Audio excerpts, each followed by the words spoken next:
এই মেন্টালিটি নিয়ে সেঞ্চুরি করাটা আসলে কতটা চ্যালেঞ্জিং? দেখেন আমার রোলটা একটু ডিফারেন্ট।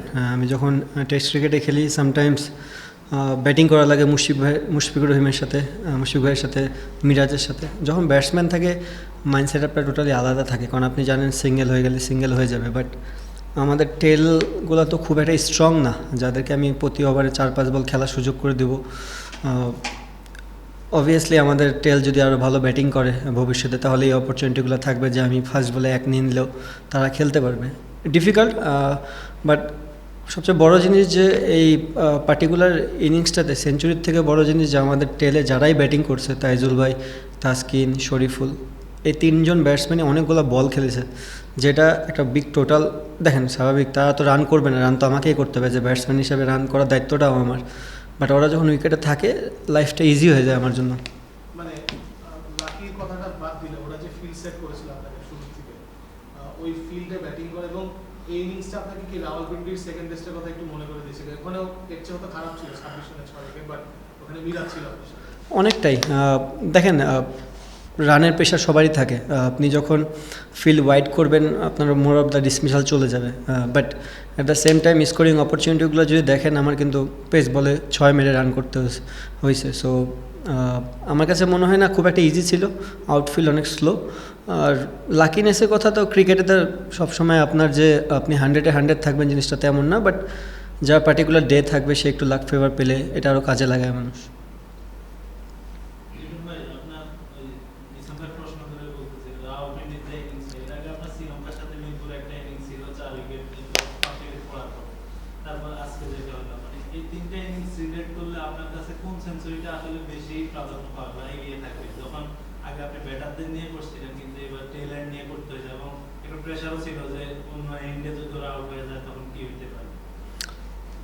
দুটো জিনিস হতে পারে। আমার কাছে মনে হয় যে শ্রীলঙ্কার সাথে যে ইনিংসটা ছিল ওটা টোটালি ডিফারেন্ট, কারণ মুশফিক ভাইয়ের সাথে পার্টনারশিপ ছিল। অ্যাজ এ ব্যাটসম্যান যখন আপনি পার্টনার একটা ব্যাটসম্যান থাকবে তো মাইন্ড সেট আপটা ক্লিয়ার থাকে। রাহুলপিন্ডিতেও সেম ছিল, যে মিরাজ একটা ব্যাটসম্যান অনেকক্ষণ ইনিংস অলমোস্ট আমার 80 রানের মতন ছিল, তো 20 রান আমাকে কষ্ট করতে হয়েছে। মানে আজকেরটা টোটালি ডিফারেন্ট। আমি মনে হয় যখন 2 বা 3 রানে তখনই তাইজুল ভাই স্ট্রাইকে আসে। সেঞ্চুরি এটা মানুষ বলে করে করতে পারে না, আর আমি এটা নিয়ে খুব একটা চিন্তিতও না যে সেঞ্চুরি করা লাগবে। আমার টার্গেট ছিল যে রানটা কীভাবে বোর্ডে আসে, কারণ যে সময়টা তাইজুল ভাই আসছে আমাদের বোর্ডে রান মাত্র 110 কি সামথিং এরকম, হ্যাঁ 16। তো আমার টার্গেট ছিল যে কীভাবে টিমটা একটা 200 রান পর্যন্ত নিয়ে যাওয়া যায়। অবভিয়াসলি টার্গেটটা আমাকেই ফিল আপ করতে হবে, আমার টেল তো রান করবে না, রান আমাকেই করতে হবে। তো আমি একটা ইনফরমেশন পাঠিয়েছিলাম যে আমরা কি অ্যাটাকিংয়ে যাবো কি না, জাস্ট তো উপর থেকে বলেছে রানের জন্য, খেলার জন্য। তো আমি চেষ্টা করেছি রান করার।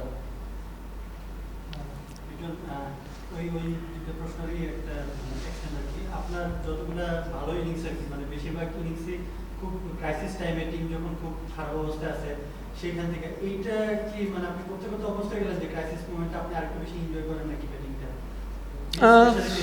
না না না, আমি বললাম তো আমার রোলটাই ডিফারেন্ট। দেখবেন কোনো কোনো দিন টপ অর্ডাররা উপর থেকে রান করতেছে, আমি ব্যাটিং করতেছি 60-70 ওভারের সময় নামলাম, উইকেটে বল ঘোরা শুরু হলো। তো আমার ক্রিকেটটাই এমন যে আমাকে পার্টিকুলার যে সময়টা আসবে সেই সময়টা এনজয় করে খেলার, এটাও একটা চ্যালেঞ্জ, বাট এখানেও এনজয় করার অনেক কিছু ছিল।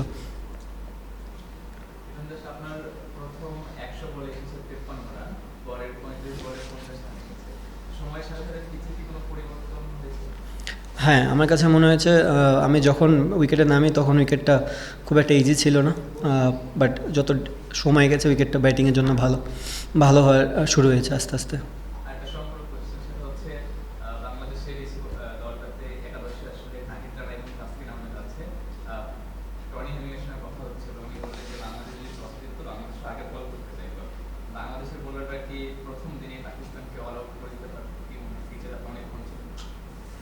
অল আউট করে দিতে পারতো কিনা এটা তো বলা খুব মুশকিল, তারাও খেলতে আসছে। বাট যে কন্ডিশন ছিল যে কোনো টিমই বোলিং নিত। যেটা বলছিলেন যে সময়ের সঙ্গে সঙ্গে পিচটা আসলে পরিবর্তিত হচ্ছে, ব্যাটারদের কাছে বল একটু ভালো আসছে, রান পাচ্ছে ব্যাটাররা। তো আগামীকালের জন্য আসলে এটা একটু চ্যালেঞ্জিং হবে কিনা বাংলাদেশের বলারদের জন্য, যে বাংলাদেশ যেই রানটা করেছে এটার মধ্যে আসলে পাকিস্তানকে আটকে দেওয়া। দেখেন আমরা সর্বোচ্চ চেষ্টা করব, বলারদের দায়িত্বটা অনেক বেশি। একটা প্লাস পয়েন্ট হচ্ছে যে আউটফিল্ডটা খুবই স্লো, বল অনেক জোরে মারা লাগে বাউন্ডারি হওয়ার জন্য, এটা একটা পজিটিভ সাইন। বাট বলারদের দায়িত্ব নিতে হবে, কারণ সকালে যে উইকেট ছিল শেষ হাফে যায় উইকেটটা আরও বেটার হয়ে গেছে, তো বলারদের অ্যাকুরেসি আরও ভালো হওয়া উচিত। লিটন, আমরা দেখলাম যে আপনাকে অনেক বাউন্সার দেওয়া হয়েছে এবং সে দুই তিন পেস বোলারই আসলে বাউন্সার দিয়েছে, আপনি খুব ভালোভাবে নেগোশিয়েট করেছেন কিপারের উপর দিয়ে, মানে ফাইন লেগ দিয়ে বা স্কোয়ার লেগ মিডল দিয়ে খুব দারুণ দারুণ 4 ছক্কাও মেরেছেন। বাউন্সারের এগেনস্ট আপনি স্ট্রাইক রেটও আজকে মনে হয় 150 আশেপাশে, কতটা এনজয় করেছেন বাউন্সার এবং যেগুলো এক্সিকিউট করতে পেরেছেন? বাউন্সার নিয়ে আমি মনে করি এটা একটা স্কোরিং অপরচুনিটি আমার জন্য, বাট আনফর্চুনেটলি যে লাস্ট 2 ইনিংসটাই আমি বাউন্সারে আউট হয়ে গেছি, এবং আজকেও আমার কাছে মনে হয় তারা ওই ব্যাক অফ দ্য মাইন্ডে ওই জিনিসটা ছিল, যেহেতু পরপর 2টা ইনিংসে আমি বাউন্সারে আউট হয়েছি, তো বাউন্সার তাদের কাছে মনে হচ্ছে একটা বেস্ট অপশন। বাট আমি অনেক এনজয় করেছি বাউন্সার। যেহেতু যে জায়গায় দাঁড়িয়ে আছে বাংলাদেশ, এখানে থাকার কথা ছিল না, কিন্তু এখানে নিয়ে এসেছেন যখন, এখান থেকে কতটুকু মনে হয় বাংলাদেশ পজিশনটা কি, বাংলাদেশ কি ভালো পজিশনে আছে, না মনে হয় যে আরও একটু আগে যে 300 এটা 400 হতে পারতেছে? না, আমার কাছে মনে হয় ওভারঅল দিন শেষে খুবই ভালো, কারণ দেখেন টসটা অনেক বড় একটা ফ্যাক্ট ছিল আজকের দিনের জন্য।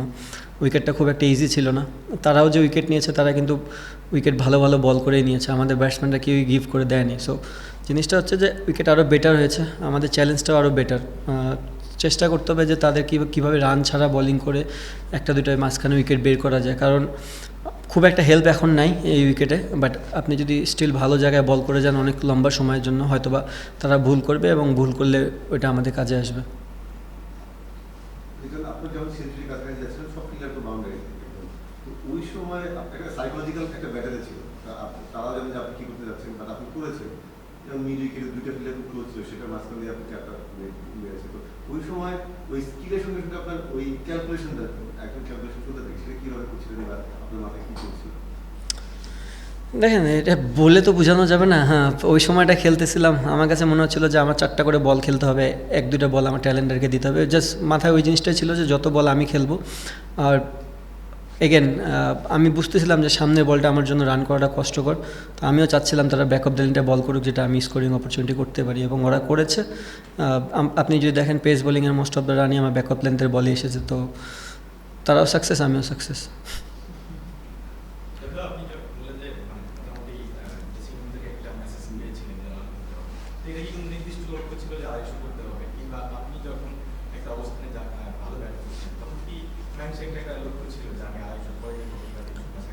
না না, দেখেন আমি যখন নেমেছি তখন উইকেটটা একটু ডিফিকাল্টি ছিল, তো আমি জানি না যে খেলাটা এতখানি দূরে যাবে।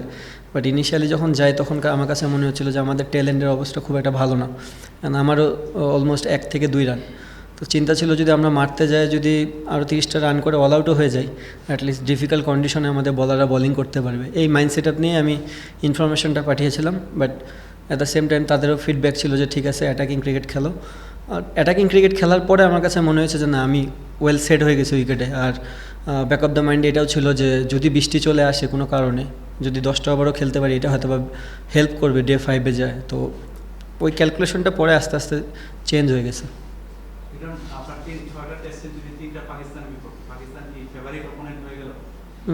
না না না ভাই,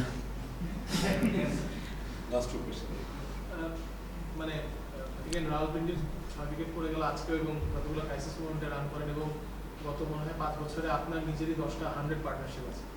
মানে এই যে ভরসা দিতে পারেন দলকে, এটা আপনার এইরকম ব্যাটিং ভরসা দিতে পারি না। দেখেন, আমি বললাম আমার রোলটা ডিফারেন্ট। আমি আজকের খেলাটাই অন্যরকম ছিল, আবার অন্য দিন দেখা যাচ্ছে যায় নতুন বলে আমাকে ফেস করতে হতে পারে।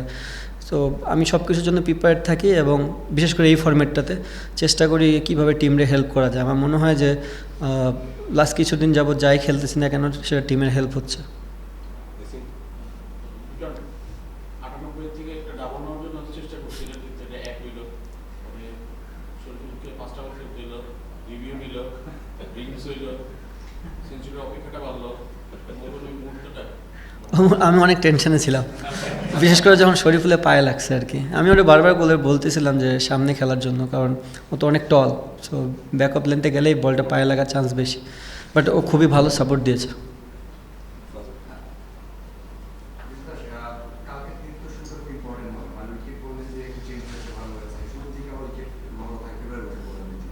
কি আশা করছেন আর কালকে